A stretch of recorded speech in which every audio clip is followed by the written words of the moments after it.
भगवान की जय। नेमिनाथ भगवान की जय। आचार्य भगवंत गुरुवर्षि विद्यासाई जी महाराज की परम पूज्य आचार्य भगवंत श्री समय साई जी महाराज की परम पूज्य मुनिवर्षि निर्दोषाई जी महाराज की जय। समस्त मुनि संघ की परम पूज्य एकनाथ निर्लोभ सागर महामुनि राज की नमोस्तु भगवान नमोस्तु। बंधुओं, विगत कई दिनों से आपको जो जिन शासन का सर्वे सर्वा है, पूरे दिव्य ध्वनि का प्रतिनिधि है, जो केवल ज्ञान का प्रतिनिधि है, या यूँ कहें कि पूरे जिन शासन का सार है, और जिसमें जो क्या कहा गया है, नवग्रह उसके रहे पक्ष में जो जपले नवकार। जितनी भी जन्म कुंडली है,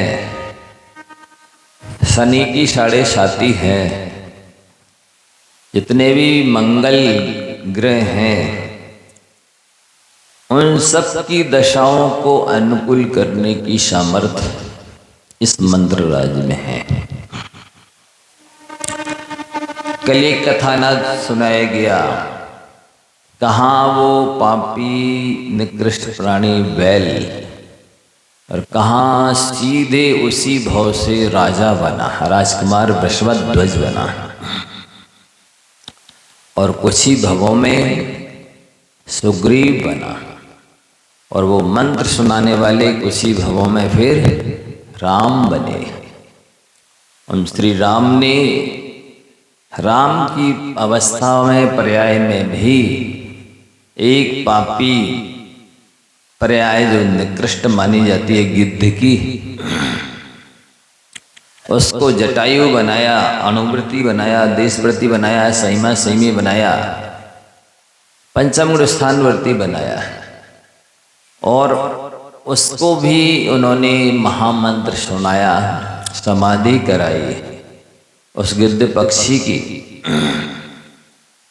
उस सल्लेखना के प्रभाव से, महामंत्र के प्रभाव से वो वहाँ पंचम स्वर्ग में उत्पन्न हुआ, जहाँ पर कृतांत्र वक्त सेनापति महाव्रती बनकर के उत्पन्न हुआ। ऐसा और आगे चल कर के अब वो बैल का जीव निर्वाण कांड में विराजमान है।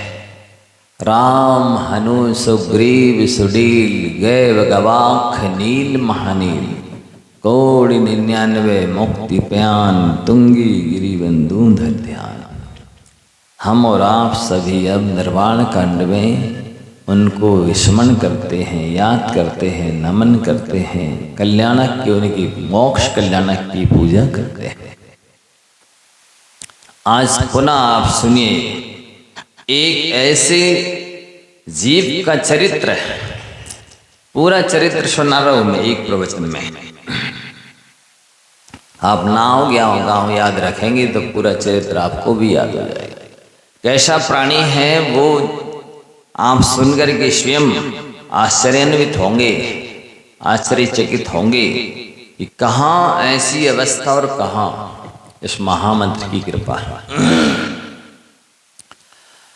भरत क्षेत्र की आर्यखंड में चंपावत नाम की नगरी प्रसिद्ध है, जो अपन सभी पंचवालियती तीर्थंकरों की जो निर्वाणक कल्याणक स्थिति में स्थली में नाम लेते हैं, श्रीवास पूज मलिनेम पारस्ट वीर्यति चंपापुर नगरी है। वहां पर धात्री वाहन नाम के राजा राज्य करते थे। धात्री वाहन, उनकी रानी का नाम अभयमती था। क्या नाम था? रिपीट करवाएंगे आप जिससे याद हो जाएगा था ना। प्रश्न मंच कर सकते हैं, अभी इतने ग्रंथ तो रखे हैं, भेंट कर देंगे आपको। अभयमती रानी थी, उसी चंपापुर में वृषभदास नाम की स्टेट रहते थे। उनकी पत्नी का नाम जिनमती था। उनके यहाँ एक ग्वाला रहता था जिसका नाम था सुभग ग्वाला। ये सुभग सागर महाराज नहीं है, वो सुभग ग्वाला था। तो वो उनकी गाय भैंसे चराने के लिए जाया करता था जंगल में। एक दिन जब वो जंगल से वापस लौट रहा था, नवंबर दिसंबर का महीना, जिसे हिंदी में अघन पूस की ठंडी कहते हैं, देखा उसने कि जंगल में चौराहे पर एक मुनिराज ध्यान में लीन है। शाम हो चुकी है। देखकर विचार करता है, अरे इतनी भयानक सर्दी पड़ रही है, ये मुनिराज रात भर यहीं विराजमान रहेंगे, ये कैसे जीवित रहेंगे। करुणा का सागर लहरा उठा, घर गया, घर से लकड़ियां और अग्नि लेकर के आया। रात भर वो मुनिराज के निकट लकड़ी अग्नि जलाता रहा, स्वयं भी वहीं बैठा रहा।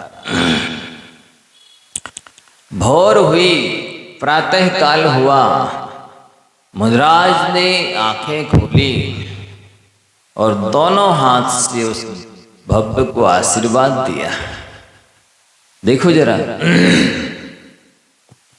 सेवा करने वाले को बिना मांगे आशीर्वाद मिलता, और एक हाथ से नहीं, दोनों हाथों से मिलता। वो चरण वृद्धिधारी अवध ज्ञानी मुनिराज थे, मनाप्रिय ज्ञानी थे।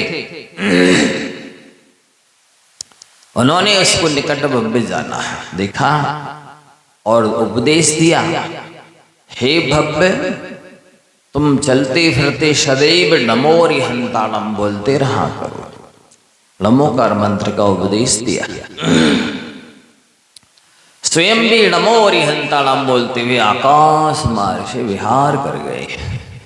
अरे उसने देखा कि ये तो भगवान है, ये साधु परमेष्टि भगवान है, और उस मंत्र के प्रति उसकी बहुत अति असीम अगाध श्रद्धा हो गई। तब से वो नमोरि हंताणम बोलने लगा, नमोकार मंत्र का जाप करने लगा। चलते फिरते उठते बैठते एक ही मंत्र का जाप। देखना जरा, ये आगम में लिखा है। जो ये लोग कहते हैं ना, ये तो जाप है, अनुष्ठान है, बैठ कर करना चाहिए, शास्त्र पढ़ेंगे तो पता चल जाएगा कि उसमें लिखा है कि चलते फिरते उठते बैठते किसी भी दशा में, किसी व्यवस्था में हो, नमोकार मंत्र पढ़ सकते हो। पढ़ता रहता था। एक दिन वृषभदास सेठ ने सुना और पूछा, क्यों तुम कौन सा ये नमोकार मंत्र पढ़ते हो, कहां से प्राप्त किया? जब उससे पूछा गया तो उसने सारी हिस्ट्री, अपना पूरा कहानी, जो घटना घटी थी, सुना दी। सेठ जी बहुत प्रसन्न हुए। जो धर्मात्मा होते हैं, यदि कोई थोड़ा भी धर्म करता है तो उससे बहुत प्रसन्न होते हैं, उसको प्रोत्साहित करते हैं, मनोबल बढ़ाते हैं, उसकी प्रशंसा करते हैं।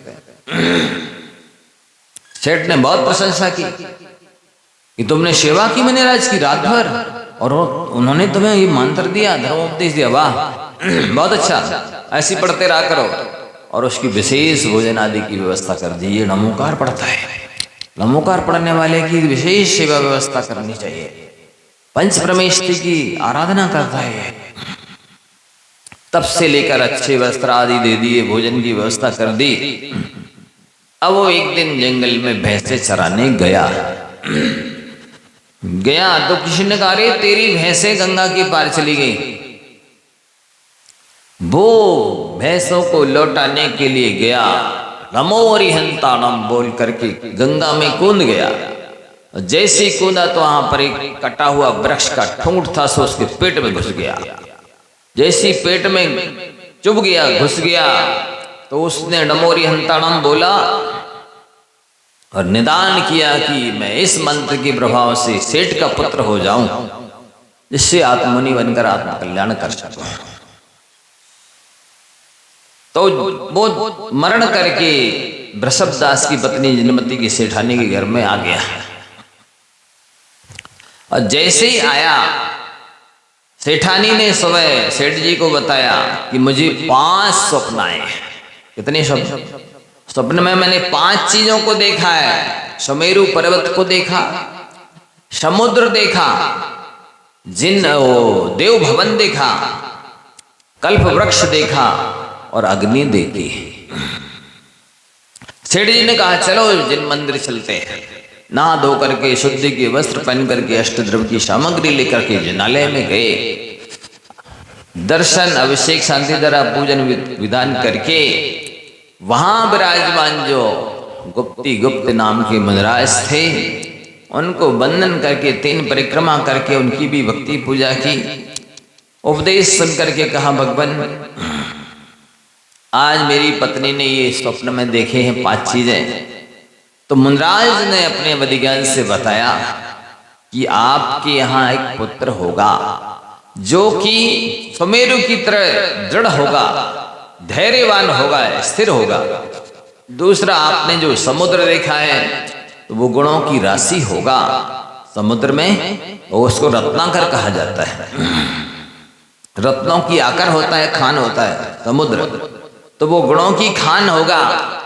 और देव भवन देखा है, इससे वो देवों के द्वारा वंदनीय होगा, पूजनीय होगा। और आपने जो कल्प वृक्ष देखा है तो वो धनी होगा और कल्प वृक्ष की तरह दानी होगा। और 5वां, अग्नि जो देखी है सो वो कर्म रूपी ईंधन को जला करके मोक्ष प्राप्त करने वाला होगा। सेठ सेठानी ने स्वप्नों का फल सुन करके बहुत आनंद हुए और प्रसन्न चित्त से घर में रहने लगे। अब समय पा करके पौष शुक्ला चतुर्थी को पुत्र का जन्म हुआ, जिसका नाम सुदर्शन रखा गया। अब वो सुदर्शन एक कपिल, ब्राह्मण पुत्र कपिल के साथ वृद्धिंगत होने लगा, बढ़ने लगा। इधर उसी चंपापुर में एक सागर दत्त नाम की सेठ भी रहते थे। उनकी पत्नी का नाम सागर सेना था। तो उन सागर दत्त सेठ ने वृषभदास सेठ से कहा कि यदि मेरे यहाँ पुत्री होगी तो मैं आपके पुत्र के साथ शादी करूंगा।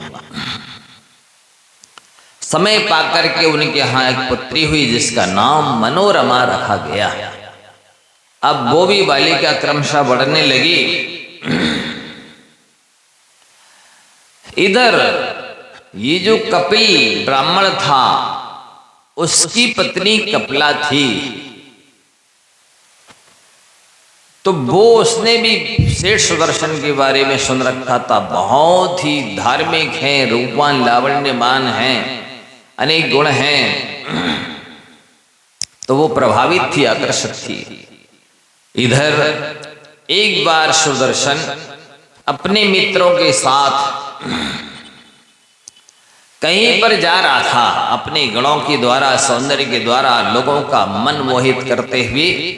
इधर से मनोरमा भी अपनी सखियों के साथ अष्टद्रव्य की सामग्री लेकर के जिनालय में पूजा करने जा रही थी। जैसे ही एक दूसरे ने देखा एक दूसरे को, तो सुदर्शन भी प्रभावित, मोहित हो गया मनोरमा को देख करके, और मनोरमा भी प्रभावित हो गई सुदर्शन को देख करके। अब सेठ सुदर्शन, बालक सुदर्शन लौट करके घर में आया तो सैया पर पड़ गया। माता ने, पिता ने पूछा क्या हो गया बेटा? कुछ नहीं बोला। उसके मित्र कपिल से पूछा तो उसने कहा इसने जब से मनोरमा को देखा है तब से ऐसी स्थिति हो गई इसकी। उधर वो मनोरमा भी पूजन करके घर में जाके पड़ गई सैया पर। तो माता पिता ने उससे भी पूछा, वो नहीं बोली। उसकी सखियों ने बताया कि जब से इसने सेठ सुदर्शन को देखा है तब से इसकी स्थिति हो गई है। तो सागर दत्त सेठ वृषभदास सेठ के यहाँ अपनी पुत्री के संबंध को लेकर के, शादी के विषय को लेकर के गया। ये वहां पर जाने वाले थे उसके घर। इतने में वो सागर दत्त सेठ ऋषभदास सेठ के यहाँ आ गए। आने पर उन्होंने आने का स्वागमन का कारण पूछा तो सागर दत्त सेठ ने कहा कि मैं चाहता हूं कि मेरी पुत्री की शादी आपके पुत्र के साथ हो। ऋषभदास सेठ बोले, आपने तो मेरे मन की बात ही कह दी, मैं भी चाहता ही था। तो उन्होंने फिर श्रीधर नामक ज्योतिषी से मुहूर्त दिखवाया और शुभ मुहूर्त में दोनों की शादी हो गई। शादी होने के बाद दोनों अनुरक्त होकर के सुख से रहने लगे। इधर उसके जो सुदर्शन था, एक बार मित्रों के साथ कहीं, वो कपिल ब्राह्मण तो कहीं गया हुआ था, ये मित्रों के साथ खेलने के लिए कहीं जा रहा था। तो उस कपिल ब्राह्मण की पत्नी कपिला ने देखा और ज्ञात किया कि यही सेठ सुदर्शन है। तो अपनी सखी से कहा, जाओ इसको लेके आओ जैसे बने। और वो इधर जैसे ही गया, उसकी सखी गई, बोले, अरे सेठ सुदर्शन, तुम कैसे मित्र हो? तुम्हारा मित्र कष्ट में पड़ा है और तुमने खबर ही नहीं ली। सुदर्शन बोले, अरे मुझे मालूम ही नहीं था, अन्यथा मैं अवश्य ही जाता, कपिल को देखने के लिए अवश्य जाता। और वो लौट करके और कपिल के घर गया। इधर उसको कुछ पता था नहीं। कपिला श्रेष्ठ गादी पर लेटी हुई थी चादर ओढ़ करके, और जैसे ही वो घर गया कि कहाँ है मेरा मित्र सुदर्शन कपिल, तो उसकी जो कपिला की सहेली थी उसने कहा, ऊपर है, आप अकेले चले जाइए। तो वो मित्रों के नीचे बिठा करके ऊपर मिलने के लिए मित्र से गया। उसको इसकी कुछ माया का, त्रिया चरित्र का मालूम नहीं था। वो जैसी गादी पर बैठा, मित्र क्या हो गया? और जैसी उसने चादर अलग किया तो उस कपिला ने दोनों हाथ पकड़ के अपने सीने पर रख लिए। अरे सुबह, मैं तुम्हारे संयोग के लिए मर रही हूं, तुम मुझे बचाओ, तुम दयालु हो। उसने कहा, अरे मैं तो देखने ही में सुंदर हूं, मैं नपुंसक हूं, मैं तुम्हारे साथ समागम नहीं कर सकता। देखिए जरा, धर्मात्मा लोग ऐसे अपने सील आदि की, धर्म की रक्षा करने के लिए झूठ भी बोल देते हैं, तो वो झूठ झूठ नहीं कहलाता है। धर्म की रक्षा के लिए बोला गया है, इसलिए झूठ नहीं है।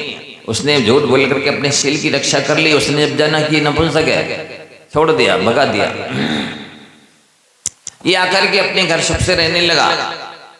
समय पर आकर के इसका एक पुत्र हुआ जिसका नाम सुकांत रखा गया। सुकांत पुत्र को अनेक प्रकार की शिक्षाएं दिलाई गई, योग्य बनाया गया, और अपने व्यवहार से सेठ सुदर्शन ने सबके मन को जीत लिया।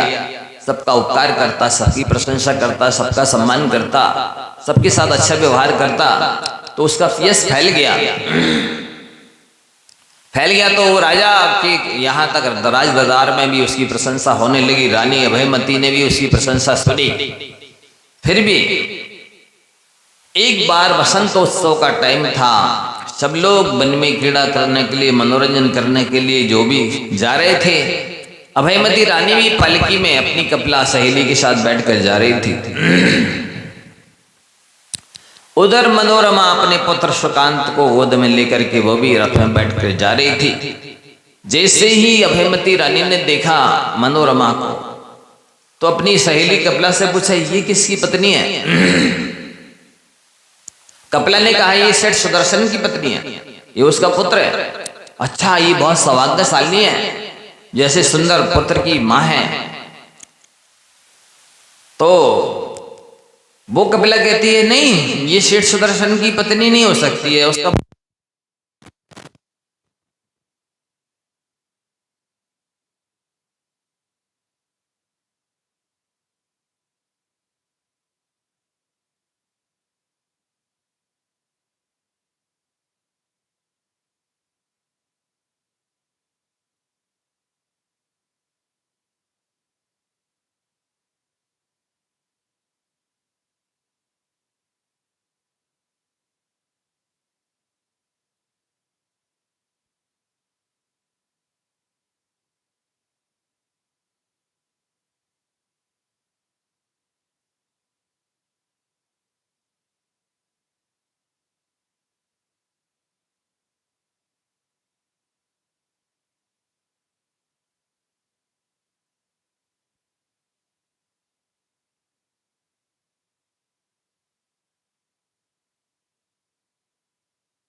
विषय सुख का अनुभव कर सको, तभी मैं आपको सौभाग्यशालिनी मानूंगी।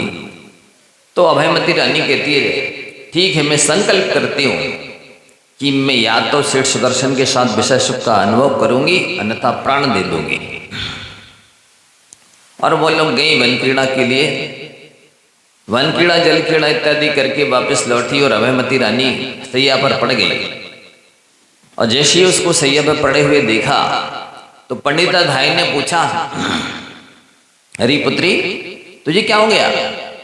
तो उसने कहा कि तुम सेठ सुदर्शन को यहाँ लाओ। कभी पंडिताधाई ने कहा ये आप तुमने अनुचित सोचा है। पहली बात तो सेठ सुदर्शन एक पत्नी व्रत का धारी है, वो दूसरी किसी महिला की बात भी नहीं करता है। दूसरी बात, तुम्हारे महल के बाहर 7 परकोटे हैं, उनको पार करके अंदर लाना ही मुश्किल है। तीसरी बात, ऐसा करना अनुचित भी है। उस जब इस तरह कहा पंडिताधाई ने, तो वो अभयमती रानी कहती है तुम नहीं ला सकती हो तो मैं प्राण दे दूंगी, प्राण तज दूंगी।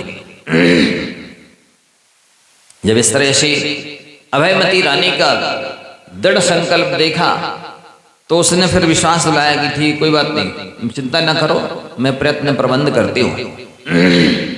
और वो कुम्हार की यहाँ गई पंडिताधाई और आदमकद पुरुष की आकृति के पुरुष के बराबर 7 मिट्टी के पुतले बनवाए। इधर प्रतिपदा से लेकर के एक पुतला कंधे पर रखा रात्रि में, आधी रात में, और रानी के महल में जाने लगी। वो जो पहला परकोटे का पहला द्वारपाल था उसने कहा नहीं आप रात में मत जाइए। पंडिताधाई बोलती है क्या मेरे लिए भी रनवास में जाना मना है? हाँ तेरे लिए भी मना है, रात में कोई नहीं जाएगा। जब इस तरह बोली, द्वारपाल बोला तो वो जबरदस्ती जाने, नहीं मैं जाऊंगी। कैसे जाएगी, चल। और वो गिर पड़ी और पुतले को नीचे गिरा दिया, पुतला टूट फूट गया। रोने लगी कि ये महारानी का आज उपवास है और उन्हें इस कामदेव की पूजा करके जागरण करना था, तूने फोड़ दिया, अब सुबह होने दे, देखती हूँ तेरे सारे कुटुंब का सत्यानाश करा दूंगी। बेचारा डर गया, नहीं नहीं मुझे क्षमा कर दे, मैं आज की बात तुझे कभी नहीं रोकूंगी, तू अब जाया कर निशंक होकर के, एक बार क्षमा कर दे।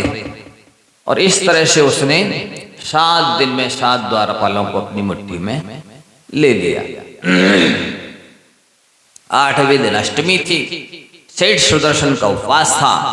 वो शमशान में जाकर के सामयिक करते थे, ध्यान करते, नमोकार का जाप करते थे।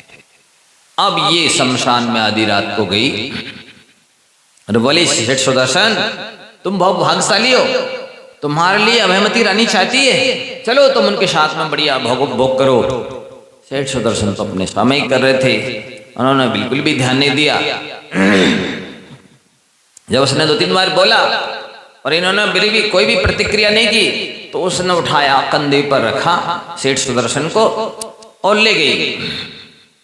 अब तो कोई रोकने टोकने वाला था ही नहीं, बेरोक टोक रानी के शयनागार में जाके छोड़ दिया सेठ सुदर्शन को। अब अभयमती रानी ने पूरी शक्ति लगा दी, स्त्री सुलभ जितनी भी कामोद्दीपक चेष्टाएं थी सारी कर डाली, लेकिन सेठ सुदर्शन जरा भी विचलित नहीं हुए। अब जब वो थक गई, हार गई, पूरा प्रयत्न करने के बाद सफल नहीं हुई, तो पंडिताधाई से बोलती है जाओ इसको छोड़ाओ बाहर। वही छोड़ा शमशान में। पंडिताधाई ने बाहर जाकर देखा, अरे सुबेरा हो गया, अब कैसे ले जाऊं महारानी साहिबा, उजाला हो गया है। अब अभयमती रानी उसके ओंठ सूख गए, किम कर्तव्य विमोड़ हो गई, क्या करूं? तुरंत सोचती है कोई बात नहीं, अपने नाखूनों से पूरा अपना शरीर नोच लिया, चोली फाड़ ली, बाल बिखेर लिए और चिल्लाने लगी, दौड़ो दौड़ो कोई, ये सेठ सुदर्शन मेरे शयनागार में घुसाया, मुझ सीलवती के सील को भ्रष्ट करने की कोशिश करने लगाई है, बचाओ। द्वारपाल दौड़े और किसी ने जाके राजा से कहा, राजन सेठ सुदर्शन ने ऐसा ऐसा किया। और धात्री वाहन राजा ने बिना सोचे विचारे और आदेश दे दिया, जाओ सेठ सुदर्शन को ले जाकर के शमशान में और उसकी गर्दन धड़ से अलग कर दो। कहीं पर आता कि सूली पर चढ़ा दो, कहीं किसी ग्रंथ में ऐसा भी आता है कि तलवार से उसकी गर्दन को धड़ से अलग कर दो।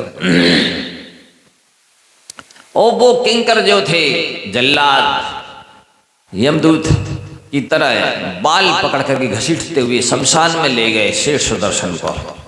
और जैसे ही उन्होंने तलवार निकाली और तलवार का वार किया गर्दन पर, और सीलवर्ती के महामंत्र के प्रभाव से वो फूलों की माला बन गई। एक बार नहीं, दूसरी बार चलाया, दूसरी बार माला, फूल की माला बन गई, तीसरी बार माला बन, जितने बार तलवार चलाई उतने बार फूल की माला बन गई। अब ये खबर धात्री वाहन राजा के पास पहुंची। उसने कहा, ये तंत्र मंत्रवादी भी है, जाओ और सैनिकों को भेजा, उसका काम तमाम करो। जितने भी सैनिक गए सबको किलित कर दिया। अब राजा को बहुत गुस्सा आया, पूरी तैयारी के साथ, अस्त्र शस्त्रों के साथ पूरी सेना लेकर के स्वयं युद्ध करने के लिए चला। और जाकर के वहां वो जो यक्ष था एक, उस यक्ष ने भी बड़ी भारी सेना बनाई विक्रिया से, और चक्रव्यूह, प्रति चक्रव्यूह के रूप से अपनी सेना को सेट करके रखा। इधर जैसे ही वो राजा धात्रीवान युद्ध करने के लिए आया, दोनों देव बोला, देख राजन, मैं क्रोधी देव हूं, तो मुझसे मत टकरा। राजा कहता है, तू देव है तो क्या हुआ, क्या देव लोग राजाओं के दास नहीं होते? चल मेरे से युद्ध कर। अब दोनों का आमना सामना हुआ और बहुत देर तक युद्ध हुआ, और राजा ने देव के रथ को तोड़ दिया। देव ने दूसरा रथ बनाया, उसको भी तोड़ दिया। अब वो हाथी पर बैठ के आए, दोनों हाथी को भी घायल कर दिया। अब उसको गुस्सा आई तो देव ने फिर उसको भी एक की जगह जैसे नीचे गिराया राजा देव को, तो उसने 2 हो गया, 2 से 4 हो गया, 4 से 8 हो गया, 8 से 16 हो गया। पूरी रणभूमि में वही दिखने लगा। अब तो राजा डर गया, और ये तो भयानक है, और कहने लगा, मैं तो दीक्षा लेने जा रहा हूं, और भागने लगा, जिनालय में घुसने लगा। उसने कहा, ए, हम छोड़ेंगे नहीं, जहां सेठ सुदर्शन है वहां चलो, क्षमा मांगो तो छोड़ेंगे। शुभ शमशान की ओर दौड़ा, सेठ जी बचाओ बचाओ बचाओ। सेठ जी ने दोनों हाथों को ऊपर करते हुए कहा, भाई तुम कौन हो, क्यों मार रहे हो? तब उस यक्ष ने पूरी कहानी बताई कि ये सीलव्रती है, नमोकार मंत्र के प्रति अगाध श्रद्धा रखने वाला है, और अभयमती रानी व्यभिचारिणी है तुम्हारी पत्नी, उसने ऐसा ऐसा किया है। अच्छा, जब उसको वास्तविकता का पता चला तो इधर रानी अभयमती ने सुन करके तुरंत जाकर के वृक्ष से फांसी लगा के प्राण दे दिए। जब मैं किसे मुंह दिखाऊंगी, क्या करूंगी, कैसे रहूंगी? वो मर करके पटना में बेंतरी हो गई। इधर पंडिताधाई भी भाग करके वहीं पटना गई, एक देवदत्ता वेश्या के यहाँ जाकर के उसने सारा समाचार बता दिया, दे दिया। तो वो देवदत्ता वेश्या कहती है कि वो कपिला ब्राह्मणी मूर्ख रही होगी, और ये अभयमती रानी, मैं जिस दिन सेठ सुदर्शन को देखूंगी उसको तब से भ्रष्ट करके रहूंगी, संकल्प करते हो। इधर राजा ने सेठ सुदर्शन से क्षमा मांगी, सेठ जी अज्ञान से मैंने आपके साथ दुर्व्यवहार किया, आप क्षमा करें और मेरे आज आधे राज को आप संभालें। सेठ जी बोलते हैं कि मुझे जिस समय शमशान ले जाया जा रहा था, मैंने उसी समय संकल्प कर लिया था कि यदि जीवित बचा तो मुनि दीक्षा ले लूंगा, इसलिए मैं राज्य को स्वीकार नहीं कर सकता, मैं तो मुनि दीक्षा लेने जा रहा हूं। उसके पहले ही एक समाधि गुप्त नाम की मुनिराज चंपापुर के क्षेत्र के उद्यान में आके विराजमान हुए। तो वृषभदास सेठ आदि सभी लोग राजा महाराज दर्शन करने, पूजन करने गए, और वहीं पर उनका धर्मोपदेश सुन करके वृषभदास सेठ विरक्त हो गए। उन्होंने मुनि दीक्षा ले ली। जिनमती सेठानी ने भी मुनि आर्य का दीक्षा ले ली और दोनों ने सल्लेख न लेकर के संन्यास लेकर के समाधि मरण करके स्वर्गारोहण किया। इधर ये उनका पुत्र जो सुकांत था, शेठ सुदर्शन ने पुत्र को राजा के लिए सौंपा, शेठ राज श्रेष्ठी का पद दिलाया और स्वयं दीक्षित हो गए, मुनि बन गए। ये सब अतिशय को देख करके राजा भी विरक्त हो गया। राजा ने भी दीक्षा ले ली, राजा की बहुत सारी रानियों ने भी दीक्षा ले ली और सभी साधना करने लगे। और आगे चल करके वो विमल वाहन राजा मोक्ष को प्राप्त हुए। अनेक रानियां 16वें वर्ष तक देव हुई, कोई देवियां हुई। इधर सेठ सुदर्शन साधना अध्ययन करते हुए गुरु की आज्ञा से जिनकल्पी हो गए। जिनकल्पी किन्हें बोलते हैं? जो तम संगन के धारी साधु एकल विहारी होते हैं, उत्कृष्ट चर्या के धारक होते हैं, निर्दोष व्रतों के पालक होते हैं, वे जिनकल्पी कहलाते हैं। तो वो एकल विहारी होकर के विहार करते करते तीर्थ क्षेत्रों की वंदना करते हुए क्रमशः पटना नगरी पहुंचे। वहां पर एक दिन चर्या के लिए प्रविष्ट हुए पटना में। जैसे ही प्रविष्ट हुए तो उस कपिला जो देवदत्ता वेश्या थी उसने देखा और पंडिता धाय ने भी कहा ये वही सुदर्शन सेठ है। तो कपिला देवदत्ता वेश्या ने अपनी सखी से कहा जाओ पड़गा ले आओ। अब ये सब चरित्र का त्रिय चरित्र का सेठ सुदर्शन को मालूम नहीं था। वो कोई शिक्षित प्रशिक्षित रही होगी, उसने सेठ सुदर्शन को पड़गा लिया। पड़गा करके वो देवदत्ता वेश्या के घर ले गई। देवदत्ता वेश्या अंदर ले गई। अंदर ले जा करके सेनागार में ले गई और वो बैठे और वो कहने लगी मैंने बहुत धन कमाया है, तो मेरे साथ रहो, सारी संपत्ति संभालो, मेरे साथ भोग करो।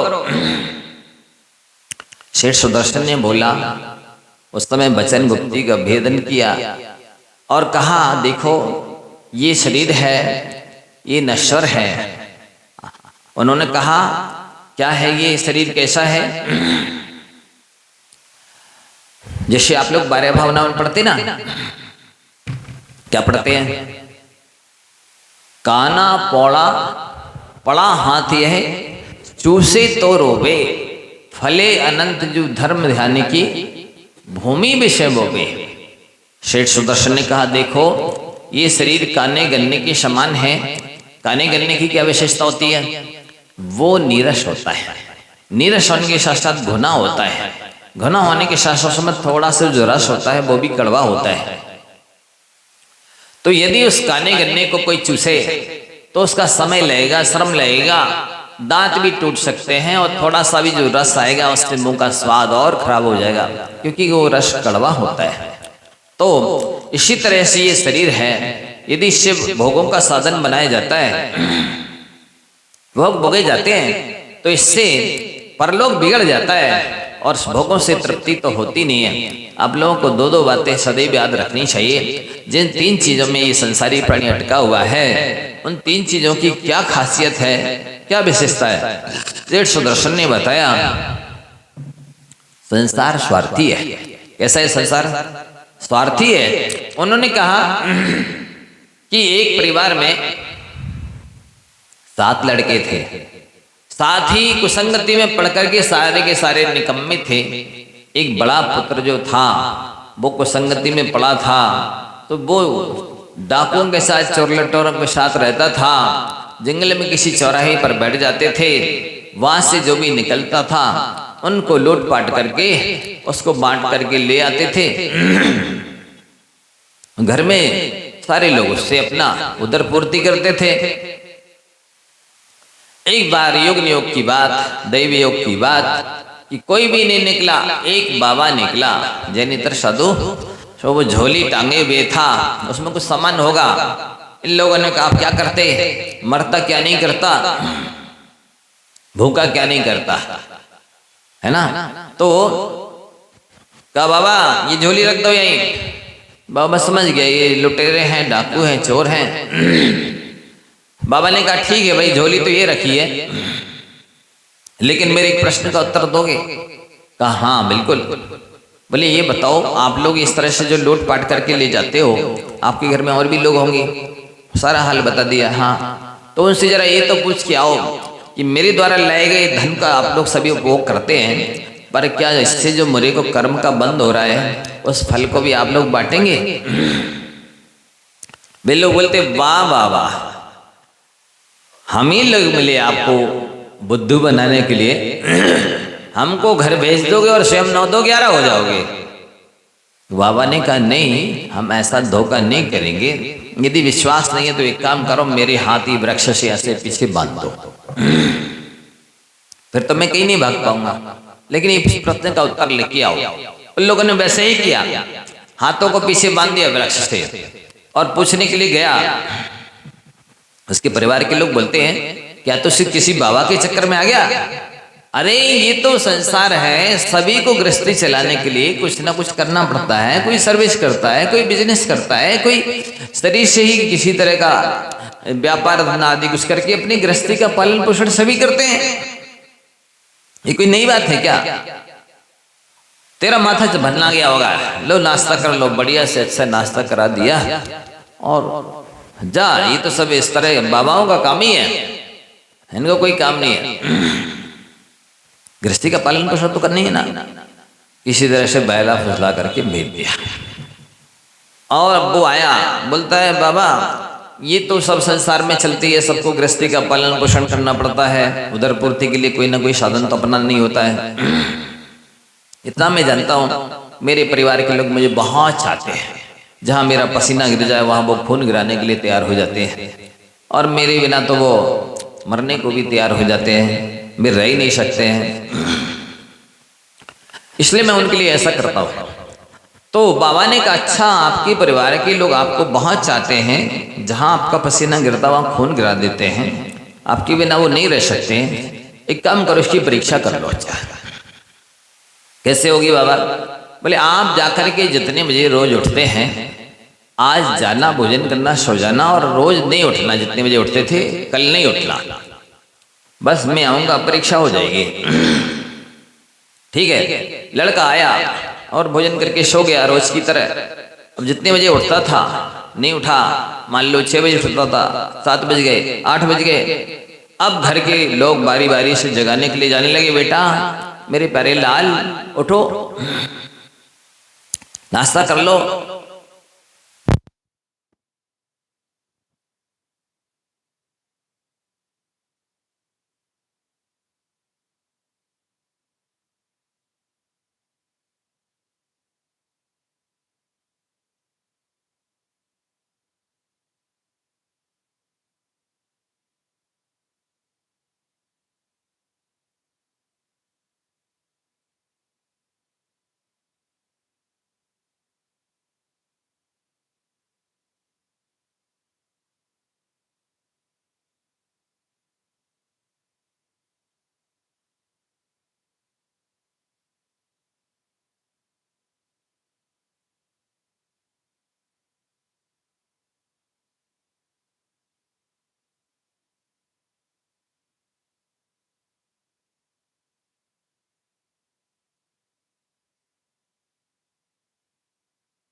चाहे वृद्ध हो चाहे जवान हो, गरीब हो चाहे अमीर हो, स्त्री हो या पुरुष हो, कभी भी कोई भी जा सकता है। आप ऐसे निश्चिंत मत बैठे रहना कि अभी तो मेरी जवानी है, अभी तो मेरे खेलने खाने के भोगों के दिन है, ऐशो आराम करने के दिन है। कुछ भी नहीं कहा जा सकता। आप सोएंगे, कल उठेंगे भी, इसका कोई गारंटी ठिकाना नहीं है, गारंटी नहीं है। बंधुओं, आत्मकल्याण में देरी नहीं करना चाहिए। ये मानव पर्याय मात्र आत्मकल्याण करने के लिए मिली है, ऐसा समझते हुए आपको अपने आत्मकल्याण में लगना चाहिए। अन्यथा यदि नहीं कर रहे हैं तो अभी नहीं तो कभी नहीं। और ये मानव पर्याय तो मात्र आत्मकल्याण करने के लिए ही मिली है। यदि नहीं कर रहे हैं तो ये मोह है, अज्ञान है, कमजोरी है। 3 गति 83,99,999 योनियों में भटक करके आए हैं। अंतिम योनि है ये, जिसमें कल्याण किया जा सकता है। चौराहे पर आप खड़े हैं, जंक्शन पर आप खड़े हैं, यहाँ से 84 लाख योनियों में से कोई भी योनि पाई जा सकती है। आपको अपना भाग्य स्वयं को स्वयं लिखना है। अपने भाग्य लिखने में भी आप यदि प्रमाद करते हैं तो आप स्वयं के लिए स्वयं आतंकवादी हैं, स्वयं के लिए स्वयं आत्मघाती हैं, स्वयं के स्वयं शत्रु हैं। दूसरा आपका बुरा कौन कर सकता है। वेश्या को बहुत समझाया गया सुदर्शन के द्वारा, नहीं समझी। अंत में उसने भी कहा, जब हताश हो गई, उदास निराश हो गई, और कि सखी से कहा जाओ इसको वहीं शमशान में छोड़ाओ। उसने जाकर के शमशान में छोड़ दिया। सेठ सुदर्शन अपने ध्यान में लीन थे। इतने में ही वो एक व्यंत्री वहां से निकली और उसका विमान सेठ सुदर्शन के ऊपर रुक गया। नीचे आके देखा, अरे ये तो वही सेठ सुदर्शन है। वो अभयमती रानी का जीव था, व्यंत्री, जो फांसी लगा करके मर गई थी और पटना में ये व्यंत्री बनी थी। वो बोलती, सेठ सुदर्शन, तेरी वजह से मैं आर्त ध्यान करके ये व्यंत्री बनी हूँ। उस समय तो किसी यक्ष ने तेरी रक्षा कर ली थी, अब मैं देखती हूँ तेरी रक्षा कौन करती है।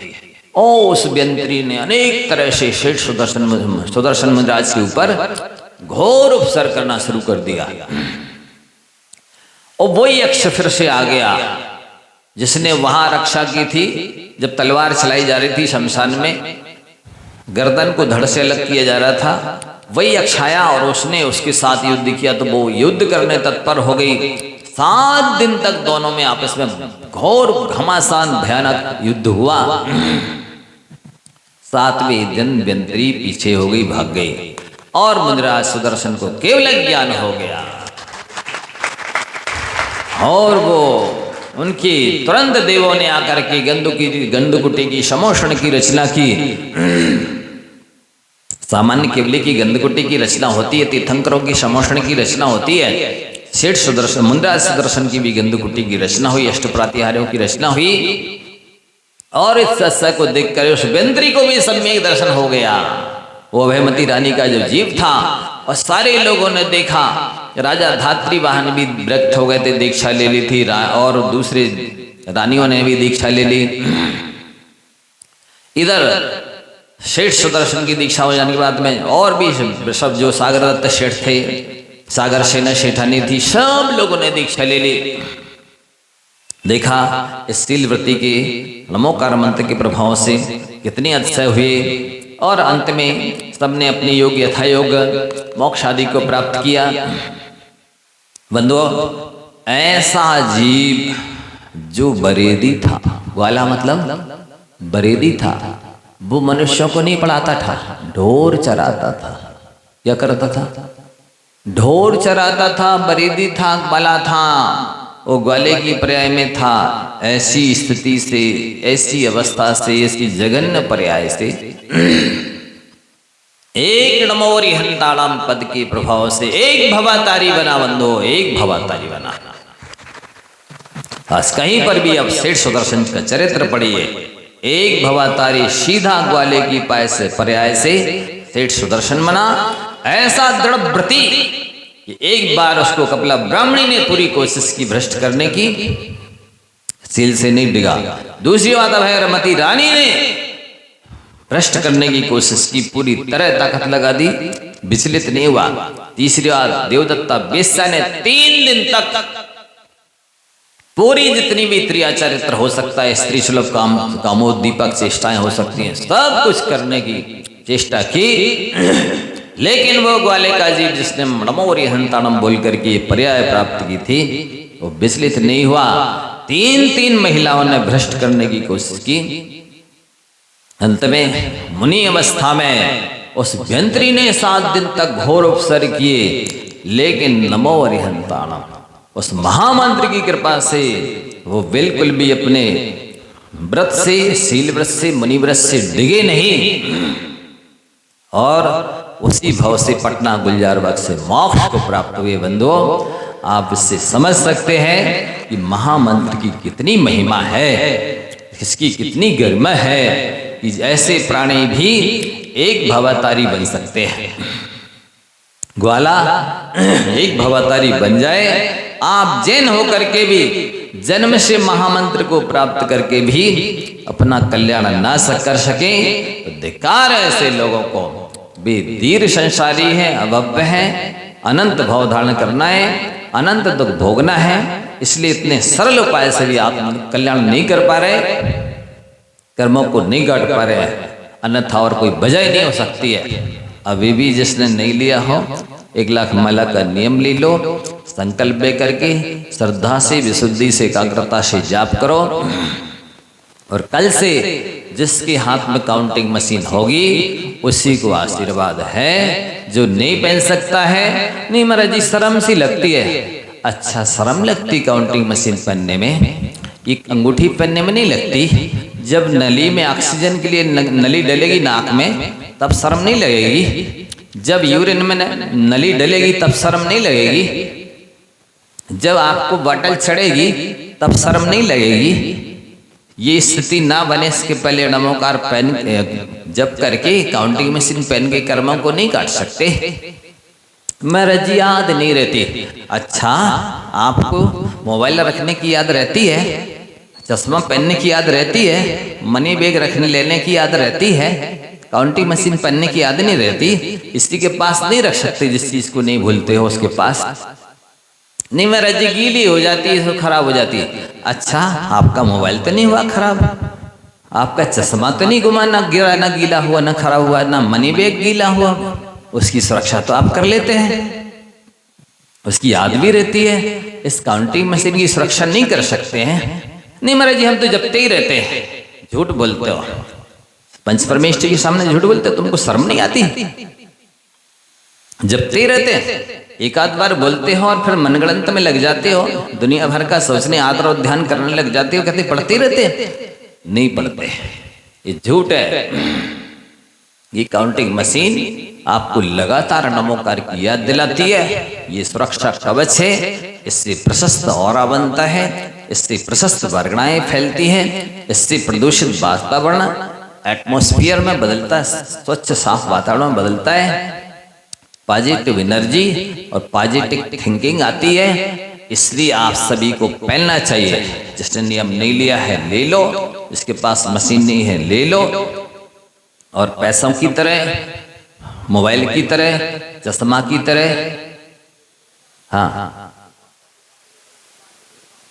हाँ मशीन ले ली तो कह रहे हम मोबाइल नहीं देख पाते हैं। नहीं, वास्तविकता है आप मशीन पहनेंगे, आपके सारे आदर और ध्यान खत्म हो जाएंगे, और आपका जो मन है ना अभी गटर के पानी की तरह, नाले की तरह, वो स्वच्छ साफ निर्मल जल की तरह हो जाएगा। और मोबाइल से जो हर क्षण मायाचारी कर रहे हो, झूठ बोल रहे हो, पाप कमा रहे हो, वो छूट जाएगा। और नमोकार जपोगे तो आपकी जो गुटखा आदि खाने की, व्यसन करने की, सिगरेट बीड़ी पीने की आदत है, वे सब छूट जाएंगी, और ये सारा के सारे व्यसन छुड़ा देगा, सारे के सारे पाप मायाचारी झूठ को छुड़ा देगा। और आपकी लगातार फिर आप जब दिन भर नमोकार पढ़ेंगे तो नींद में भी नमोकार चलेगा। और इतने बार पढ़ लोगे कि कोई अवध ज्ञानी लिखेगा तो इतना मोटा शास्त्र, नमोकार शास्त्र बन जाएगा। और दिन में नहीं पढ़ोगे तो आत रौद्र ध्यान रात में भी चलेगा। तो कोई अवध ज्ञानी लिखेगा तो आत रौद्र ध्यान का भी इतना बड़ा शास्त्र बन जाएगा। बंधुओं, ना मरण का ठिकाना है कि कब होगा, ना आयु बंद का ठिकाना है कि कब होगा। यदि आप नमोकार पढ़ रहे हैं तो श्रेष्ठ आयु का गति का बंध होगा, और नहीं पढ़ रहे हैं तो कोई भी गति बंध सकती है। इसलिए आपको पढ़ना ही चाहिए। मेरा आशीर्वाद उन्हीं को फलेगा जो 1 लाख माला लेंगे, काउंटिंग मशीन पहनेंगे, हम हाथ उठाएं चाहे नहीं उठाएं। जो नहीं लिए है नियम, नहीं पहने अंगूठी, तो उसको हम हाथ उठा भी दें तो मैं प्रभु से प्रार्थना करता हूँ उसको ना लगे मेरा आशीर्वाद। मेरी रखिए काउंटिंग मशीन दे लो। हाँ, और एक बात और, काउंटिंग मशीन सभी को लेना है। और दूसरा, आराध्य सूत्र के भाग 1 की परीक्षा बस जैसे ही रक्षाबंधन पूर्ण होगा उसके बाद आप सभी लोगों को प्रश्न पत्र वितरित कर दिए जाएंगे। 1 हफ्ते का समय मिलेगा।